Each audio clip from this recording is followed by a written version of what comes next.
Ladies and gentlemen, welcome to the show. I am your host, June Archer. This is the Winner Circle, and today's guest from St. Louis, a Morehouse man, Right. went to the NFL, and now Power Force on Stars.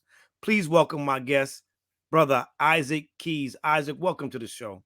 Hey, man, I'm gonna get that applause going. Yeah, man, I appreciate that intro, brother. Appreciate it. Appreciate it. I'm glad to be here, man. It seemed like you had everybody else on here for Power Four Force but me. So I'm like, bring it on in. I've been waiting for this interview. This is the way to round it out. This is the way to Yeah. round it out. I gotta So, first say, man, congratulations on all of your success, mm, all that you've been uh, treading, all that you have been sharing. I feel blessed to have you on the show, and I'm oh, excited about some of the things that we're going to talk about. But I want to take it back, man.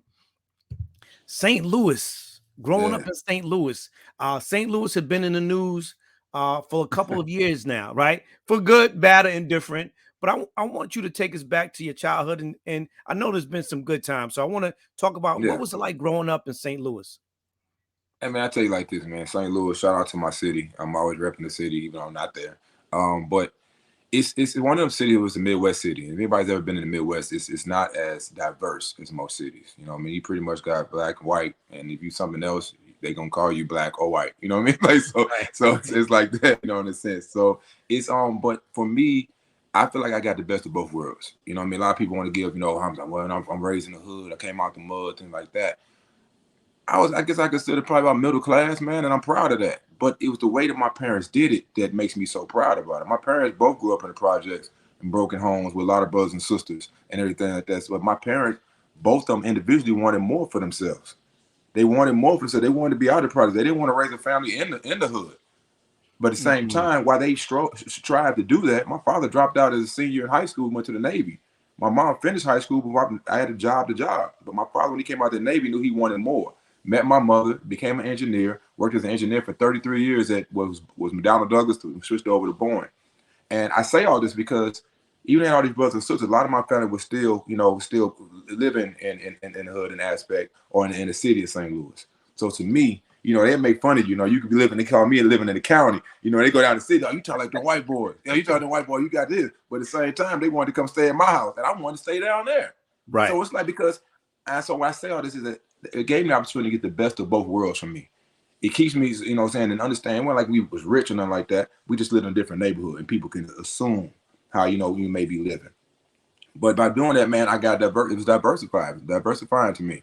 I hang around with some white boys and white friends like that. Then I go down to the hood, and my cousin had me box everybody in the neighborhood. You know what I mean? And have my first drink down there. But because I grew up fast. You grow up fast when you kind of in the city, man, because it's a different lifestyle. So it allowed me, man, to become more of a person that I am today, and I think it helped shape me. That's just part of St. Louis. Other than that, the city has a lot of historical values, a lot of great food. We're known for our Chinese food, Emo's Pizza. Shout out to that, and so and barbecue off tops. Now, for you, I want to know what was the inspiration to go to Morehouse to become a Morehouse man when to just go to a HBCU because there's Harriet Beecher Stowe, right? That is a HBCU in St. Louis. I had the Yeah. privilege of going there to lecture to those amazing students, Uh, but you took the trek to Atlanta to go to Morehouse. What was the inspiration? well, first of all, two things. I mean, I didn't know that was a black college in St. Louis. I didn't know that coming up. Like that wasn't bestowed upon me. I got older. I was like, that's considered an HBCU? What? The one down the street? I said you playing. For real? We drive past that all the time. I knew Lincoln was. But I tell you the story is that I didn't my sister, my older sister, she shout out to her. My father wanted her to go to HBCU. We went down to Clark, we did a tour around Clark, which was AUC, Morehouse, Clark, Morris Brown. I mean, this was like 90, Spellman. yeah, this is like 90, going to 93. She graduated 93. And I didn't know that most black colleges was like in the hood. You know what I'm saying? Like usually it's outside, it's in the city or whatever it is. They're keeping it real. I'm telling you, we drove down the street one time. We seen two girls fighting on the corner, just out here by the little corner store. We seen the dorm room. I was excited about it, but my sister was like, "Yeah, this ain't really what I want to do." So she opted out. So Okay. come 3 years later, I'm getting ready to graduate. My father hands me a pamphlet and says, "Hey, love for you to go check out Morehouse College." I looked at the pamphlet. It was all guys on the pamphlet. I said, Dad, that's a male school? He said, yeah. But it's known historically black. Dad, I'm not going to college to no all male school. That is not what college is for. Like, no, that is not college. But you told me college will be the best time of my life. That don't look like the best time of my life. So I actually I wanted to go to Grambling State, man. I wanted to go to Grambling State and play football there, but I was played out of position my senior year in high school. But I wasn't getting any offers for scholarships or anything of that nature. No two schools were looking at me. And I called Grambling State, and Grambling State said, "Yeah, well, just come out when school starts." I said, "Hold on, hold on, Hold on, player. y'all could be in practice for a whole month and a half before school start. You want me to come to school start just join the team? Nah, that's a trick." So I ended up going to another school, University of North Alabama, which was just a college for everybody, public college, and it was in North Alabama in Florence. They had a good football program. My best friend was going there, so by doing that, I went there. But then I realized this ain't college. This didn't feel like college. It didn't feel like the camaraderie. It didn't feel like the what I felt college should be. Everybody was going home on the weekends, and I'm like, well, where's the interaction? Where's all the energy?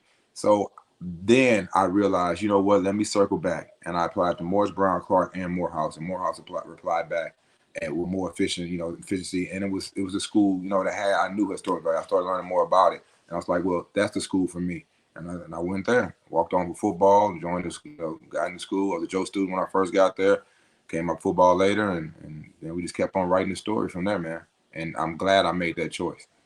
How important is it for you, Isaac, that young people of color, especially Black students, take a look at a HBCU first before deciding upon where they want to go to school when it comes to college? Like, how important is that decision to make it a consideration?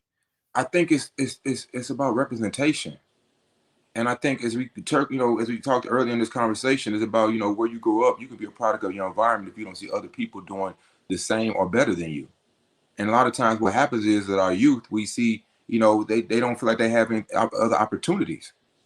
So I'm going to this HBCU and I'm seeing all these other people that are striving to be better than they are that present day.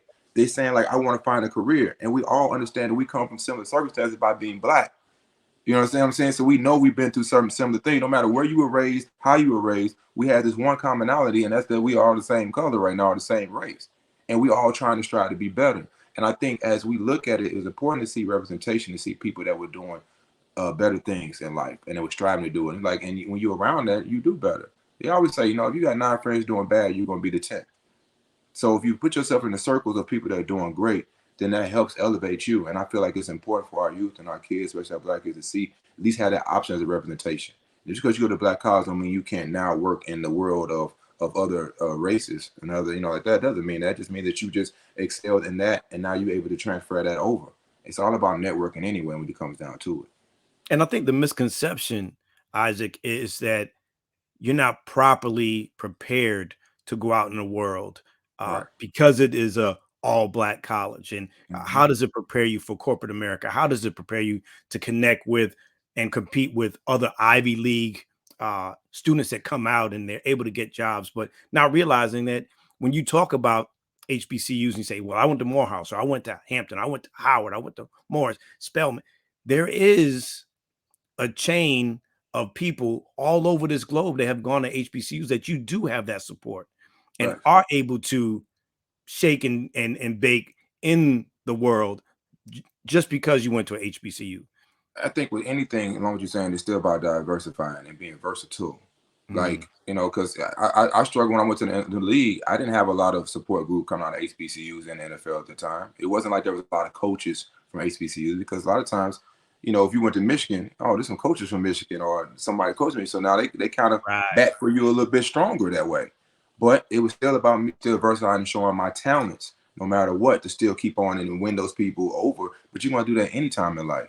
You know what I mean? So it's like if you go to the HBCU, the connections and the community that I built at the HBCU has followed me to my life, all the way through my life. I still have people that are like my mother, like my father figures, or just mentors and friends that I still live back on. I go back to that school, they still show me love because I still show them love as well too. I got friends that go to places like Kansas State. They don't know anybody back at that school. They play football for that school and gave their blood, sweat, and tears. Don't know anybody back at that school besides some of their teammates. So I say that all and say the same thing you're saying, but it's still about versatility. You know, if you go to that school and get you an intern at Microsoft or somewhere else, or or these different school, different organizations and corporations, and allow yourself to grow and be there. And you had the opportunity and you took full advantage of it to play in the NFL. What Mhm. was that experience like? Cut short, 5 years. What was that experience like? And what do you take from that experience that allows you to do well where you are today? Yeah. Well, I never thought I was going to the NFL. Like maybe to like my senior year in college. Like I just loved playing football.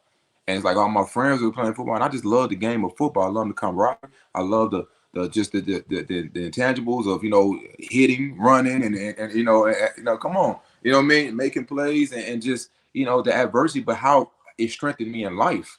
You know what I mean, like going through that adversity, dealing with all these different things, and the winning, and all that, it strengthened me in life. And I learned how to work with people. So my senior year, my coach came to me and said, "Hey, Isaac, I really believe you have the chance to make it to the next level." He played one Super Bowl with Doug Williams with the Washington Redskins, and I was like, "For real?" He's like, "Yeah." He said, "Just keep doing what you're doing, keep building, and let's start trying to make this thing happen." And that's when it flipped. And I was like, let's do it. You know what I mean? Let's go, because it has been a dream. I wanted to continue to play. So the experience was a dream. It was a dream come true, And it wasn't easy. I always like to give people the backstory, because I don't like people to think that anything I got was just easy. Oh, you woke up Right. and it was like, Right. oh, you in the NFL, you a millionaire. Hell no. They picked me up a month after the draft as a free agent. Hear me again. A month after the draft. So that means like the draft now is on April 28th. So May 28th is when they would have picked me up. You know what I mean? A Wow. month. So they've already been in some camps and everything. It's like, hey, you know what? And at this point, I'm gonna start working out. You know what I mean? I was like, all right, well, but I ain't got that quitting in me. But that's how the thoughts were going through my head. Right. So a month after the draft, if Minnesota brings me up for a workout, I work out for him. Denny Green walks out there, and may he rest in peace, because he played a phenomenal role. I would not have been in the NFL without him. And there's so many other players that can contest to that. Came out there, they said, we signed you to a free agent contract. Called my mom and dad. My mom and dad just wanted me to get my degree. They didn't care about me going to NFL in a sense. They wanted me to be happy and to set me up for my future in my life. They wanted me to have a degree. But they was like, okay, yeah, support me and everything. Called them. So they sounded here trying. Next, we all crying on the phone, bro. Like we all crying on the phone, because it was like it was a dream come true. They knew how much it meant to me. And from that point on, man, I was just always busting my ass trying to get down, make the team and learn and deal with just adversity. But it was a pivotal part of my life, and I will never take anything back from it. And in studying what you've been doing, this show is called The Winner's Circle. You Yeah. mentioned that coach. Who were some of the people like that coach that were pivotal in your growth, pivotal in making decisions to get you to the next level? You talk about Mm, your mom and dad and the equity that they put in you. You talk about this yeah. coach. Who else is in your winner circle, Isaac, that allowed you to get to the next level and the next level? I think there was so many people, man. I mean, yes, granted, my mom and dad, point blank, period. My sister, bam, right there. Um, I think there were a couple coaches in high school. One particular in my neighborhood, and sometimes he kind of kept me on the straight and narrow when I started to stray away. Um, Even the coach that put me on the offensive line when I was trying to play linebacker my senior year, and I had to make the pivotal adjustment in my head that, like, if he's not going to allow me to play the position I want to play, oh yeah, I can quit, or I can be the best center on the offensive line that I possibly can be, because I still want to be on this team. And to me, Mm, that was pivotal, having that thought process, because sometimes people just quit and they walk away. But I still found a way and say, you know what? I'm gonna just be the best person I can in that position. And I was. You know what I mean? So that was pivotal to me. And then going into college, man, I had a couple of professors. One time I was trying to get a grade change because I heard through the grapevine, oh, you can get a grade change, you just go talk to the professor. When I talked to him, he said, so what would that look like if I changed your grade? What lesson wow. would that teach you and you the rest of your life? And I was like, I was just stuck. I was baffled. I was like, then the people that told me to get the grade changed by the professor didn't tell me what about to have a rebuttal. I didn't have a rebuttal. And I was like, you know what, you're right. I'm gonna take You, this D. I'm gonna take you this got D me. right now. And I just gotta work my ass off to get a better grade. Pivotal. His name was Coach Wilson. And then another lady at Morehouse was my Morehouse mom, Jackie Davis. I always mention her, but it was three others, Debbie Terry and Jackie Terry as well too. They were all friends. They were in the rector's office. And you know anything about HBCU, that rector's office is hell. You go in there and half the time the workers unfortunately don't know what to tell you. You stayed in line for an hour and then find out you're in the wrong place. and then you go in there, you finally get to classes, and then they drop all of a sudden. That was then. We're better now, right? We But better I'm just telling you. But those people were instrumental in my life because they taught me how to network. They taught me now. how to find a way out of nothing to navigate. I'm not waiting that line. I'm not, what I'm saying. I understand. It's my mom's mom. I'm gonna bring her lunch and I'm gonna go sit in the back and be quiet until it's time for her to be able to come over there and help me. But that's how life is. It's things like that that teach you that learn how to find a way out of nothing and to gravitate to certain things and to observe, not just go off the handle, be emotionally just absurd and just do everything. Like observe things and study the room and then learn how to move in it. And I think it's that, and then it just continued from Denny Green to different coaches. Even if they're not really close to me, I've learned something from everybody on the step of the way that I think allowed me honestly to become a better actor, because life is about experiences. And any actor, the more experiences you have and the more places that you can draw from for the characters that you end up playing. Yeah. Let me ask you this. I think that's incredible. Uh, for you, what words of wisdom, whether it was Coach Green, whether it was one of your Morehouse moms, what was the best piece of advice that you were given that allowed you to overcome obstacles that you could share with someone who's watching or listening today, who they may not be going through similar obstacles, but they're going through something. Life has gotten in the way. Death has been on their doorstep because of what we've been going through for the past 2 years, or they can't pay a light bill. They can't put their kid through school. What was the best piece of advice, Isaac, that you've been given that you could share with us today? There's a couple, and some of them come to my mind right now. One, because when you live in the athletic world, there's not a lot of place for a whole lot of emotions but we use a lot of emotions. You know what I mean? Like it's like you. So sometimes, like even in life, it's like some of them is just it was temporary discomfort. It's just temporary. Whatever you're going through is temporary discomfort, whether it's physical or it's mentally, it's temporary discomfort. So you got to understand that there is a light at the end of the tunnel. We make it seem worse than sometimes than what it is because we our thoughts. And then, we create all these thoughts around something, and really it's our thoughts that are creating our actions. And that's what's making you more sad or more depressed in some instances. It's Right. because we add some things into our thoughts. You know what I mean? The other one was control what you can control, which is one of the hardest things we do because we feel like our life is right here and everything needs to happen right now, and we want to control it, especially when you're a go-getter, you're a hustler. You know what I Right. mean? You have to try to go get it. Like, nah, I can't settle for that. Control what you can control. Um, I think those were two for sure. And I always use my phrase to me, man, as the grind doesn't stop, it just changes. And I feel like I coined that phrase because this is something for me is that you're always gonna continue to grind. People are like, well, I'm grind, but sometimes it just changes. Sometimes it's a little easier because of things that you made and you invested in yourself or into whatever. But it's just gonna change. For me, it was grinding through football and trying to make that work, and then hitting a rock bottom where all my finances were gone from the NFL, and then pivoting from there to now saying I want to go in here and start acting, which is just as unstable as playing football at times if you're not, one of the big name players. But why did I choose that? I don't know. But some reason the powers that be, you know what I mean? If you get in touch with those things, man, the powers that be, them angels are speaking to you, then it's gonna put you in a direction that's gonna allow you to look back on it like, damn, I did all that. And I see how that Right. led me to this, and then that led me to that. And so that leads me to saying the other thing is just keep going. Keep putting one foot in front of the other. Because as long as you're going somewhere and moving forward, you're going in the right direction. And I'm glad you said that, right? Because here's the thing, Isaac. Just respectfully, people will look and say, "What man? You playing diamond on power? You working with 50 and Chris Lofton and Steve Secor? Like, what do you know about it?" But here's the thing. This is what I love about the story. You do know about it. I Yeah, want right. you to share this. What does rock bottom look like? Because some people look at you, man, this guy, he works out. He done went to Morehouse. He's on a hit TV show. He doesn't know. He has no idea what that looks like. He has no idea what it means to come from the gutter. But you Hey, you you've been stated as you hit rock bottom. What does rock bottom look like? Because you I, didn't stop. I tell you Isaac, you this, didn't stop. I did not stop. And believe me, it was times where I really felt I was getting ready to stop. But it was always about me. I always wanted more. I never was. Only second we did. I should do a long time ago. Bam. You good. Bam. There we go. We can't have nobody disturbing our interviews and stuff, man. You know what I mean? So, especially when we get deep like this. Um, I'm not in the game of comparing whose rock bottom is worse and whose rock bottom is, was tougher than the other one. It's mine. So it's my story. You know what I mean? My story of my rock bottom. my rock bottom consisted of, to me, was that I felt like I was at an epitome of a high. I was, National Football, League football player, and the perception that people have. We live in a world of Hold up, perception. hold up, Isaac. Hold up, brother. The what? Because some people, the grass looks green. The perception. You said the perception. And we're even more in the world of perception because we have so much social media that people give a perception of whatever. You don't never know what anybody's going through. But I can give you this perception that everything is lovely. Everything is fantastic, enjoyable. I got lots of money. I got all these different women. I got all these everything. But when you go home, you be by your damn self. Not saying that's me, but I'm not saying that all the other stuff is me either. I'm just saying it's perception.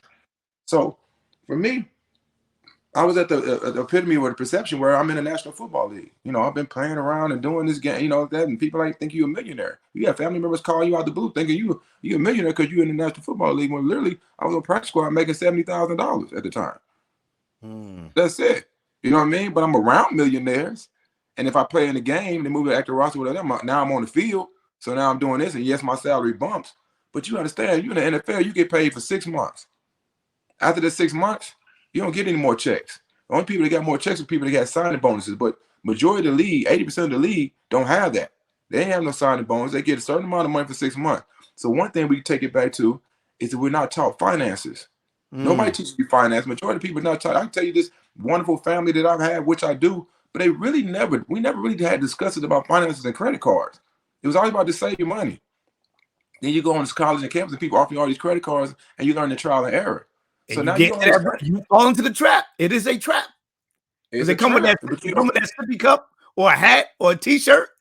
Man, come on, that t-shirt look good. I can wear that. I can wear that with them tennis shoes I got over in the closet, man. Like, you know what I'm saying? Like them sneakers. So, you know what I mean? So I say all this to say, man, that it was compound of not knowing us about finances, like that part. Then understand that you are still grinding and not necessarily knowing how to manage your money all the time. And people come to your life and you want to manage your money, learning those things, and then you wanting more. Sometimes that could be detrimental because some of you want more, you go out on the limb a lot faster for things without necessarily doing the research that you need to do because you see dollar signs or because you see another opportunity. So for me, it was a compound effort of all those things. I started doing a lot of real estate at one point. I didn't understand a lot of it, but they were giving everybody houses in 2007. You know what I mean? Right. Everybody get a house. Everybody get a big end house, and I get money out the front end. So things like that, learning that front end, and then all of a sudden the market, the whole economy crashes. We go into the 2008, everybody's house was upside down. And I had all these damn properties thinking I'm trying to flip these properties, ain't the money. And all of a sudden, me not know about finances, I'm spending my money to try to keep the houses afloat when I should just let them all foreclose. But nobody was there to teach me that, and I wasn't doing the research myself. So it's on me. So anyway, I flip all that around, and football was gone. And people say, "Why you stop playing football?" They put on that. Why you stop playing football? I didn't stop playing football. Believe me, I'll still be playing right now if I could. Not really. I'm older now, but at the same time, I didn't stop playing football. Football stopped playing me. Right. The phone stops ringing. Then what do you do now? So now you're in that point of transition, that point where you say, man, I don't know what I'm gonna really do. You can quit, you can go to sleep, you can go lay down, or you can sit here and find what motivates you and try to reach and keep trying until that passion hits you.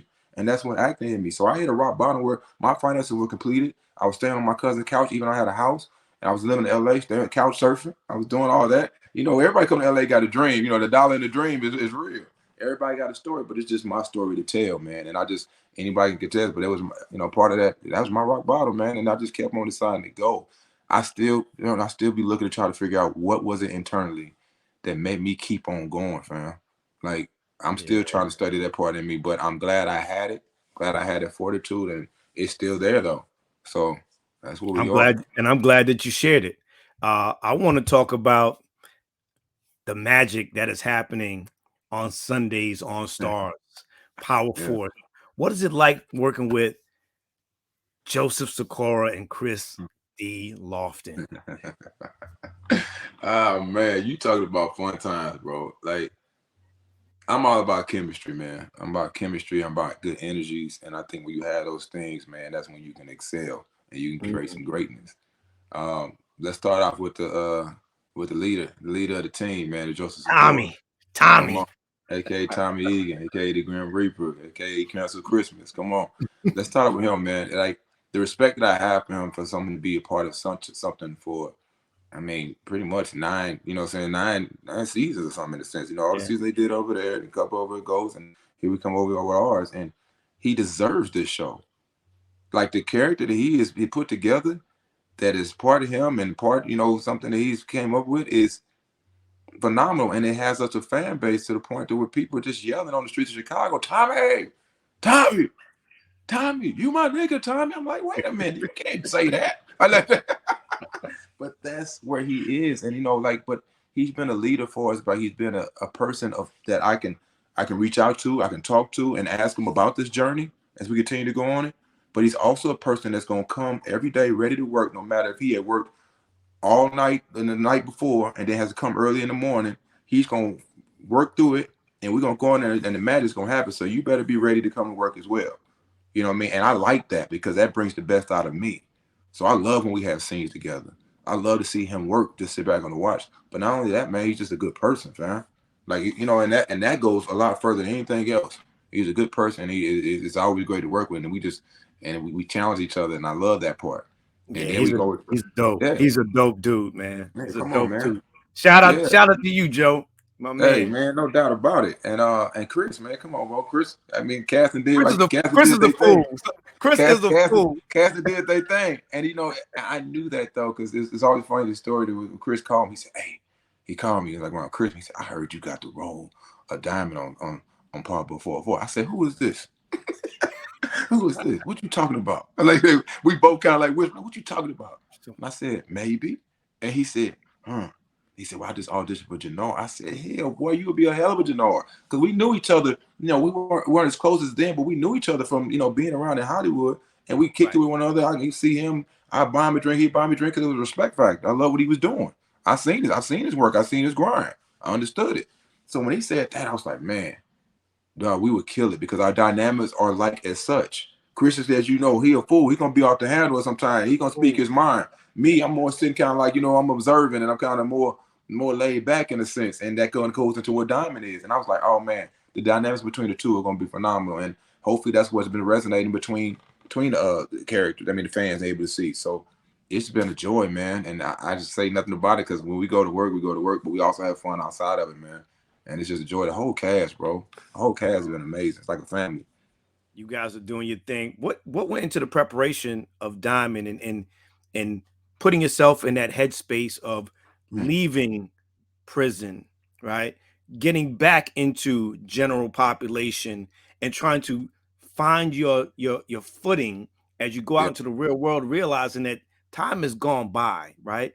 You have yeah. to put yourself in a particular headspace to be able to bring Diamond to life to people who've never been in that situation, but also make it believable to people who have been in that situation. It was What so was what was what was your way and the theory of putting this together? yeah, it was so important to me when I got to roll the diamond to make sure I bring this power franchise, I make sure I bring value to this power franchise. Mhm. You know what I mean? Because I'm coming in a new character. Like that means they have to establish this character, and I want to make sure I bring value to it. You know what I mean? So, but coming out of that prison, it was a lot of different things. One was because it was like I'll tell you about the football because it was just such a prominent part of my life. But when you're concentrating on something for so long, it's kind of like, you know, either institutionalized. You're in something for so long that you have blinders on. That when Mhm. that's gone, you don't really know what to do. So now you feel lost. You go through this lost phase. You're kind of trying to figure things out.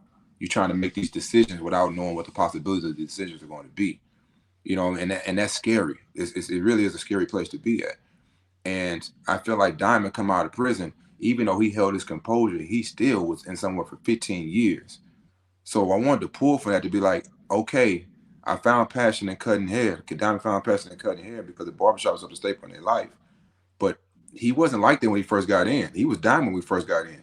So there was a maturation process over 15 years to become Mhm. who you seeing now. And he's coming out. A lot of people aren't recognizing this new Diamond. They want him to be this old Diamond who he was before. So it also was a part of evolution and how, you know, even though you evolve, doesn't mean other people evolve with you. And you're trying to convince them over and over again of who the new person you evolve to. And I think for me, it was like I've been through that part. And sometimes your past will still follow you, even though you relinquish your past still follow you, such as the Rojas, like that, or such as bills or debt, all those different things still follow you. So how you overcome those things.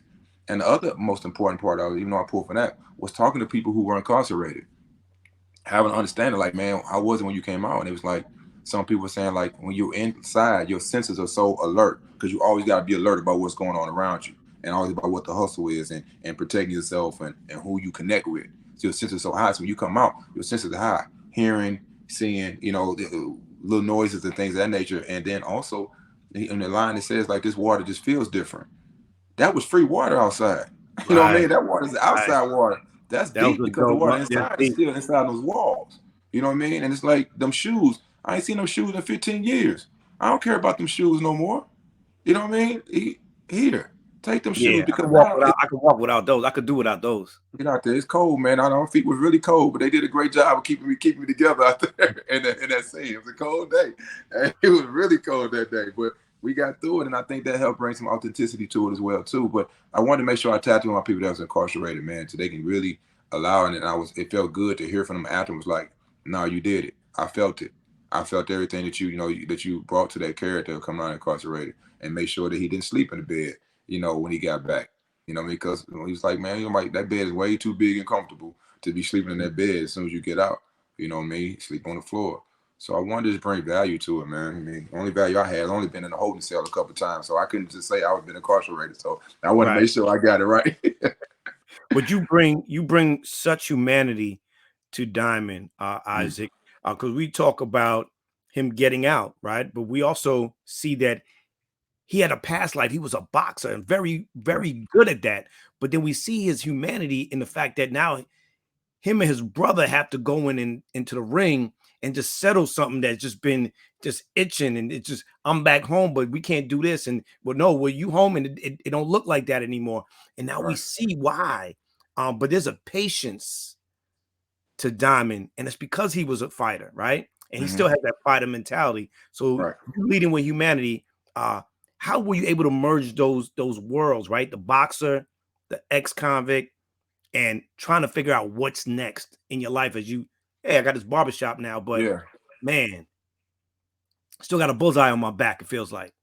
I think it's part of maturation, and I think it's good to show that, because I think even as I do personally, as I get older, I'm a lot calmer than when I was about a lot of things, because I've been through so much that I understand, like, oh, some of these things are just going to work themselves out, and I don't have to just jump out on the limb and be like, oh, we got to fix this, you got to do that. And I think bringing that into it, and I think with Diamond, yes, when you box, it's strategic.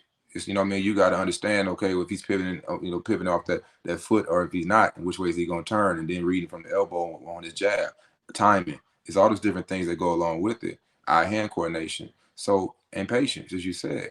So him having those things made him a good boxer. I think, and then that just getting older and then going to the point and having to sit down for 15 years, Gabe had to it made him be more patient. It made him be able to stop and take a look back at things. Because a lot of times what we really need to do is just sit still and listen.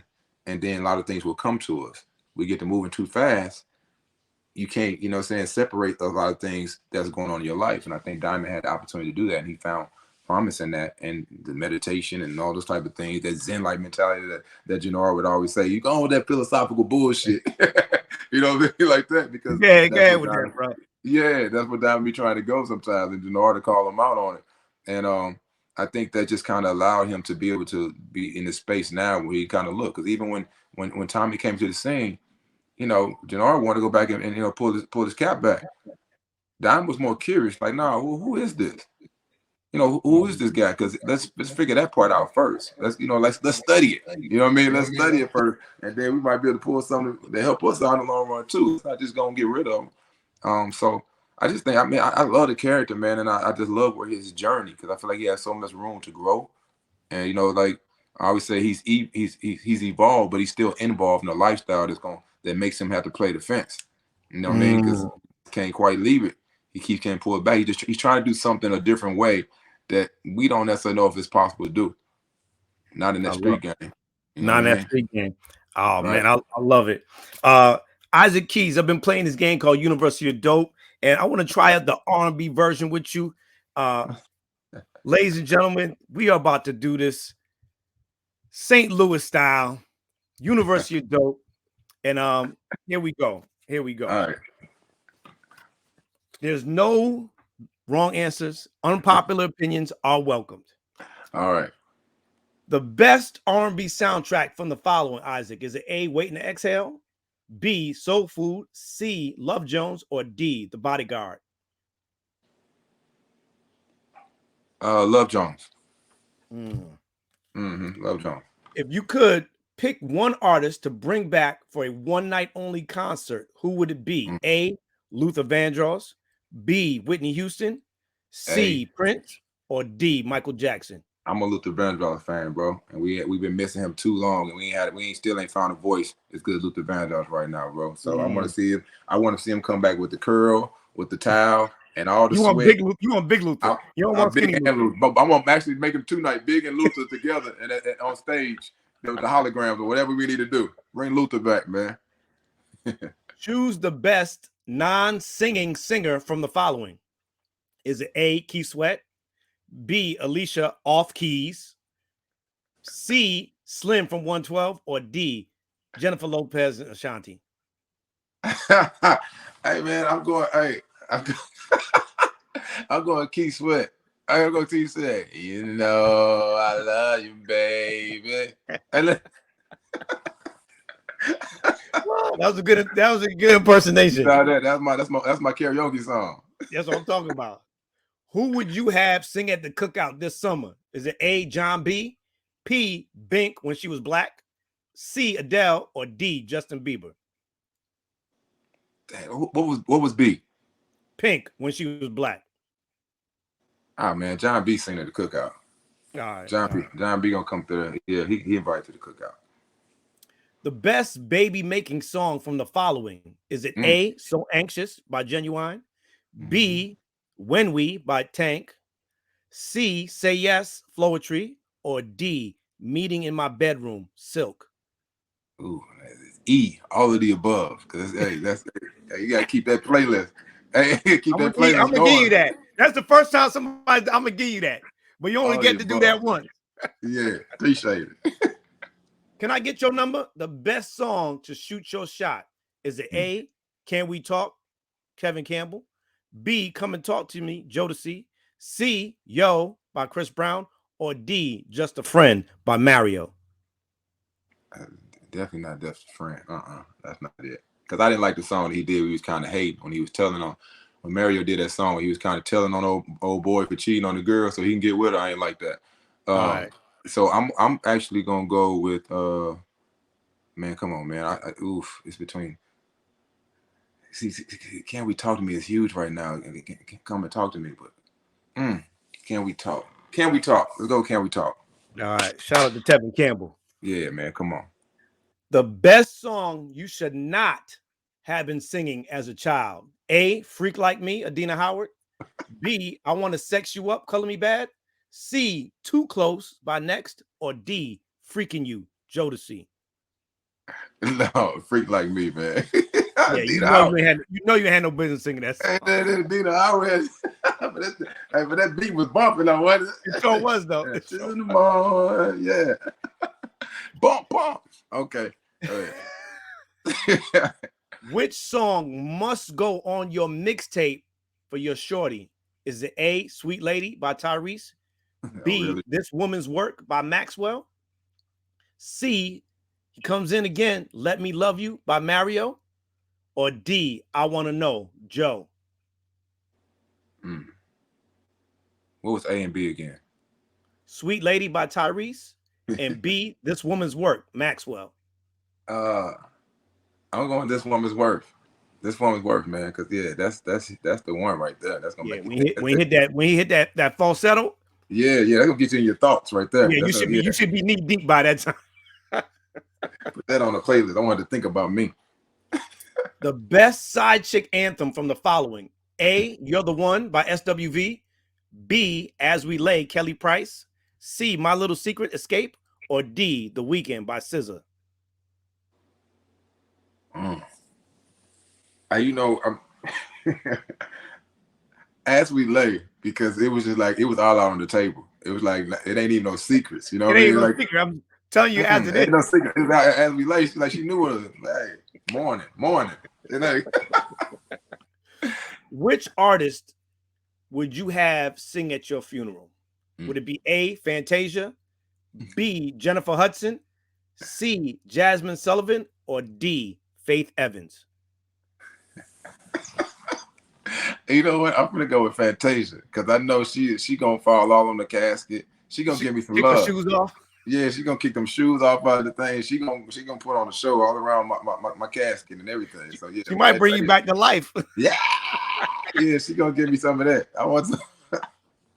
Erase one group from R&B history. Who would it be? A, 112, B, Jodeci, C, Drew Hill, or D, Jagged Edge?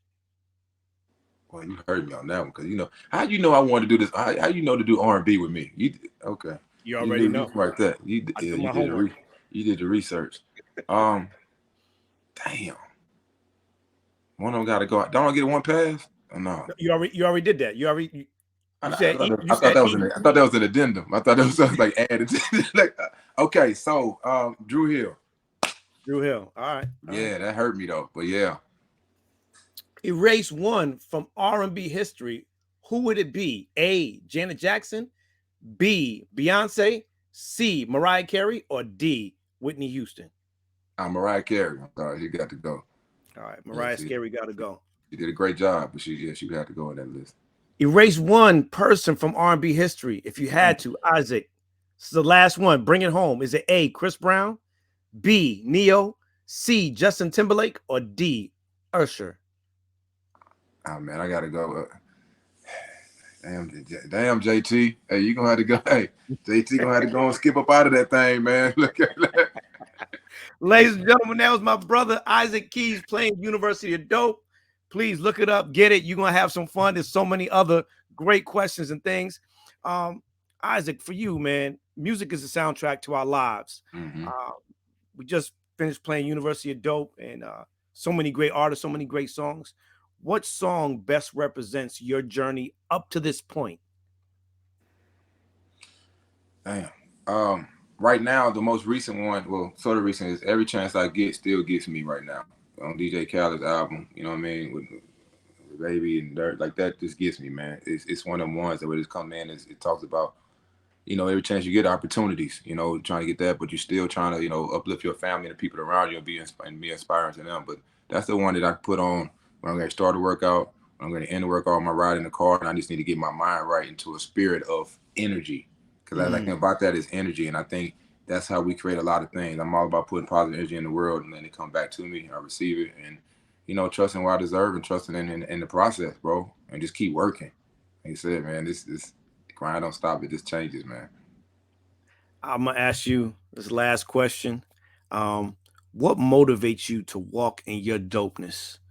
You are Black excellence, Isaac Keys. We appreciate all that you're bringing to us with this character, Diamond. Your story is very inspirational.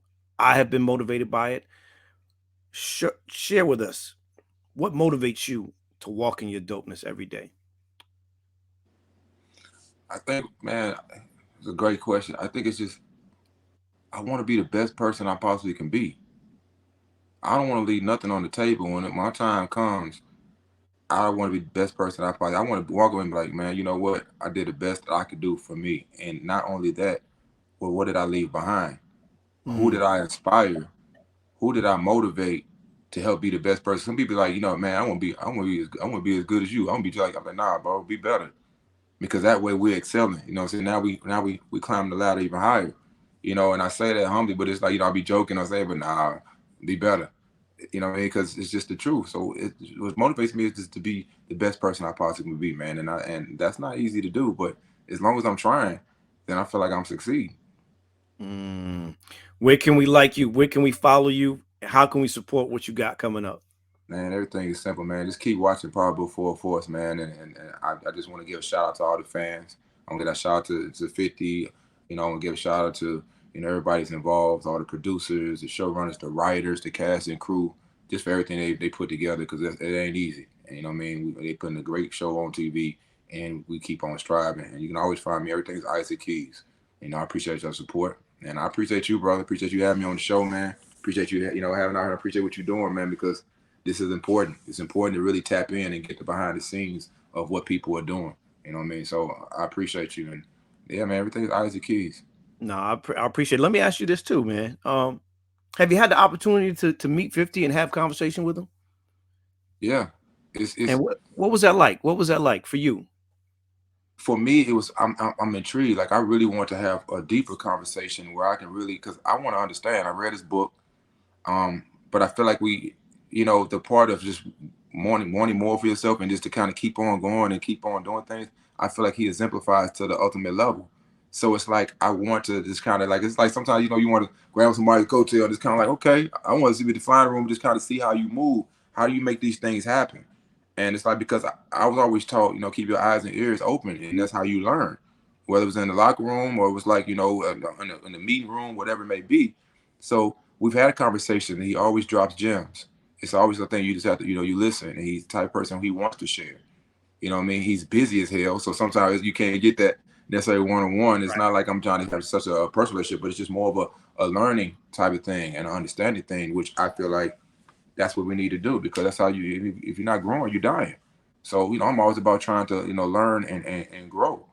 And I think that ties into being the best person I possibly be. So, man, we have some good conversations and some good laughs, and and it's always a good time. You know what I mean? So it's so yeah, man. Experience And has to been and to phenomenal. to to know him is to really be able to understand him. And he is So very busy, especially if you know what he's doing. But how important is it to lock in when he has the opportunity to come on set or even just walk through? Like, how important is his presence, you feel, while you're on set, for actors such as yourself who are mhm. striving to get to the next level, be the best on this level, and emulate things that we see 50 do? Yeah, I think it's support. Everybody likes support. You know what I mean? Because nobody's making it by themselves. So you know what I mean. It's everybody likes to support, and to see him on set, it feels that he's supporting what we're doing as this cast, and supporting what what he wants to put out. But also it means something to him. You know what I mean? You can have all these different things, and sometimes some things fall through the cracks and they don't mean much to you. But I think he's done a great job of letting everyone know that each individual show, each individual project means something to him, and he knows who's on the show. He knows people by their names, and he can go in and he can have those conversations. My thing is that when you meet a person like that, you can kind of sometimes get the surface level. I'd be like, bro, how you surviving traveling so much? Like, what are you doing for your body? What are you trying to do for that? How do you incorporate your family? How do you incorporate the other things outside of the business stuff to allow you to be able to do the business things? And, same way we did this in-depth conversation, those are the things that what I'm saying that interest me in a sense, because it is about understanding, and the way you gain understanding is by really listening and learning someone, and now you understand someone without them even having to say it, because I understand that's how they move. You understand? Mhm. So I yeah. love it. I'm loving this conversation, man. For you, if you could, we see Chicago Fire, Chicago Med. If if Diamond could be on another Power series to cross collaborate, what series would it be? Would it be the original Power? Would it be Raising Kanan being in Queens? Would it be would he show up on the campus to walk by, you know, Yeah. like where would you love to see Diamond cross paths in this Power universe? you know I love what they're doing in Raising Canaan for the nostalgia. I mean, first off, we love that 90s going into that, early 2000s type of thing. But the 90s are Raising Cane. I'm not sure how it could be put, but I just love the show of the 90s, because the 90s was just so powerful for me. It set a lot of tones and trends and standards. So I don't know if they could do it some kind of way where Diamond was younger, boxing, you know what I mean? Boxing, something like that, and had to go up to New York and do a boxing match or something like that. For I the mean, Golden Gloves or something. yeah, I think we've talked about it a little bit, through the character wise, but I like that Raising Canaan, what I mean, where he just, I just enjoy that part, man. But I mean, the probably obvious one would be something maybe with Ghost, where Tommy has some unfinished business, and maybe Tommy and Diamond got to go up to New York and go, and Ghost and set some things, do a little straightening. Maybe they got to do a little straightening or something up there, connect a few dots. I don't know. Exactly. Or maybe, I come up there, maybe Tommy can't go and he got to send me to handle something. and they're like, who is this dude popping up? You know what I mean? So I think the writers do a great job of just just involving a lot of different things. So I think it's gonna be dope, whatever they do. But right now, man, probably before fourth, I'm just ready to start shooting season 2, man. I'm ready. Now, if Diamond went up to New York and he ran into Kanan, would he want that smoke with Kanan, or would Kanan want that smoke? I think Kanan gonna I think Kanan's character, he gonna try to want that smoke with Diamond. I don't think it's gonna play out well for him, but he gonna want that smoke with Diamond. Yeah, I think he would do that. But that's what brings the excitement to it. You know what I mean? Exactly. If Exactly. I don't believe in Diamond, then who do I believe in? You know what I mean? You heard me? Ladies and gentlemen, that is Isaac Keys. Isaac, he just laid it out for y'all. Listen, a lot of gems, but one thing that resonates is the grind never stops. It just changes. So no matter what you're going through, find those individuals that are going to uplift you, inspire you, and motivate you to get to the next level, and always find the opportunity to share a positive word of encouragement, because some people's their rock bottom, as Isaac said, looks totally different than yours. But guess what? It's how we all make it out and make each other better, make each other stronger. Isaac Keys, we love you, brother, and we love y'all for locking in, and never leave the opportunity turned, that you never tell somebody you love them, and maybe the last time you have to do so. So thank y'all for tuning in. Thank y'all for locking in. Isaac, keep doing what you're doing, brother. We love you. Thank you, Thank bro. y'all for All tuning love. in. God bless y'all. Peace. Man.